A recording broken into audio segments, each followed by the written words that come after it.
Welcome back to Free Voices Paths of Resilience. In the last episode, we recounted the arrival of Anna and Grace in Europe, deceived by networks of traffickers who have made them the source of their earnings. Today, we'll explore how Anna and Grace managed to get out of the grip of their traffickers. One of the rare occasions where I was allowed to visit a local health clinic, I met a social worker. She approached me carefully, noticing how scared I was, and offered to talk privately. At first, I didn't trust her, and I went away. There were these people reaching out in the street, the girls doing street prostitution, like me. At first, I didn't understand who they were and what their work was. They told me they were not the police and that they would never report me, but I didn't know whether I could trust them.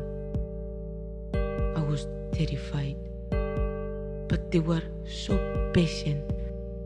They never pressured me into anything. At first, they just offered a listening ear. Next time I visited the health clinic, the social worker was still there. She gave me information on where to go and get the medical advice I needed at that time. She also accompanied me to a few appointments.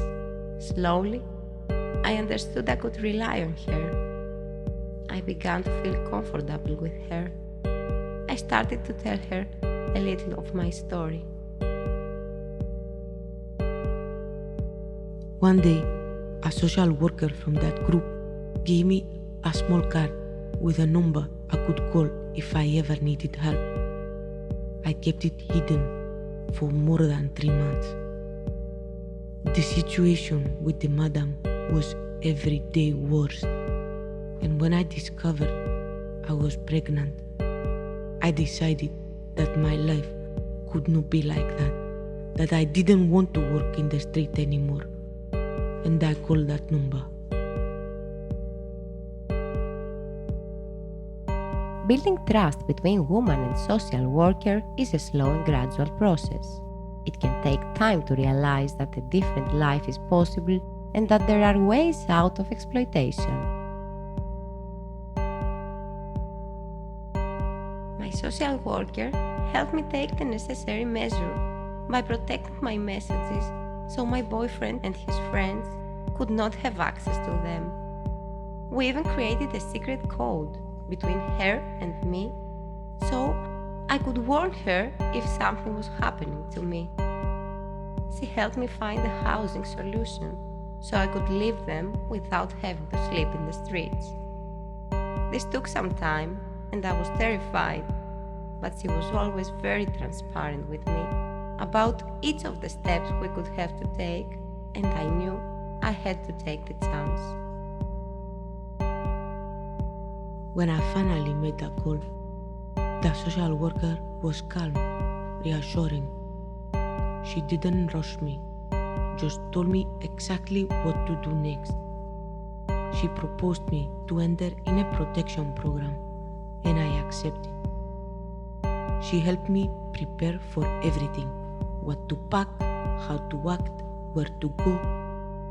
But even with all that preparation, the fear was overwhelming. I kept thinking, what if they find out? What if they catch me before I can get away?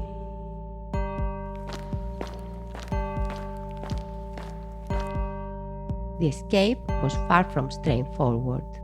Anna and Grace faced not only physical barriers, but also the emotional and psychological toll of abandoning a life they know for something completely unknown.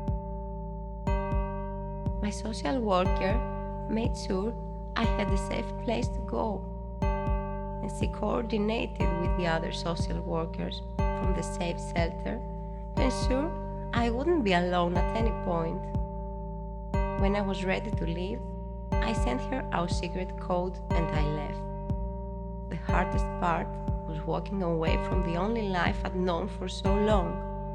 Even if it was a life of pain, as the future was so uncertain.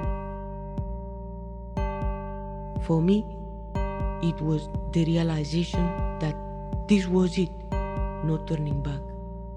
I had to be strong, not just for myself, but for the future I wanted to build, and for my baby about to be born. The fear was there, but so was the determination.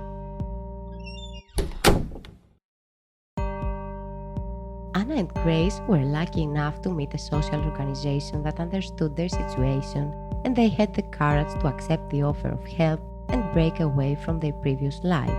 But for many women, victims of trafficking and exploitation, it's not that simple. There is a vast underground where social organizations cannot reach, territories where they have no access, and paths to emerge that go through other channels or are interrupted for various reasons. Our story cannot fully capture the complexity of this phenomenon. We can only follow the journey of Anna and Grace, who are able to begin a new chapter of their lives filled with new challenges. Stay tuned for episode 4.